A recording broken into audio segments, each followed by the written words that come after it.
Basic structural and functional unit of life. इसका क्या मतलब है? सेल जो है किसी भी लिविंग ऑर्गेनिज्म की ज़िंदगी की उसकी जो बॉडी है उसकी साख्त के लिहाज से और फंक्शन के लिहाज से बुनियादी इकाई है। जैसा कि हम कहते हैं कि कोई बिल्डिंग ब्लॉक से मिलकर बनती है, तो इसी तरह किसी भी जानदार का जिस्म जो है सेलों से मिलकर बना होता है। यानी जानदार के जिस्म के वो जो ब्लॉक्स की तरह काम करता है जिनसे मिलके इंसान का जिस्म बना होता है।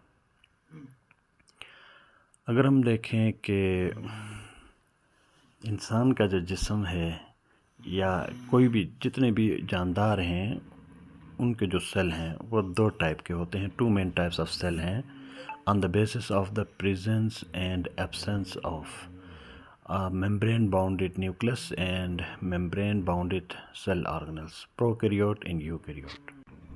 प्रोकैरियोट्स वो ऑर्गेनिज़म होते हैं या वो सेल होते हैं जिनके अंदर ना प्रोमिनेंट न्यूक्लियस होता है, यानी मेम्ब्रेन बाउंडेड न्यूक्लियस भी नहीं होता और मेम्ब्रेन बाउंडेड ऑर्गेनल्स भी नहीं होते। और यूकैरियोटिक सेल्स वो सेल्स होते हैं जिनके अंदर मेम्ब्रेन बाउंडेड ट्रू न्यूक्लियस भी मौजूद होता है और मेम्ब्रेन बाउंडेड सेल ऑर्गेनल्स भी मौजूद होते हैं। तो इस लिहाज से लिविंग ऑर्गेनिजम्स की भी 2 टाइप्स होती हैं। वो लिविंग ऑर्गेनिजम्स वो जानदार जो प्रोकैरियोटिक सेल से बने हैं वो प्रोकैरियोट्स कहते हैं, और वो लिविंग ऑर्गेनिजम्स जो यूकैरियोटिक सेल से मिलकर बने हैं उनको यूकैरियोट्स कहते हैं।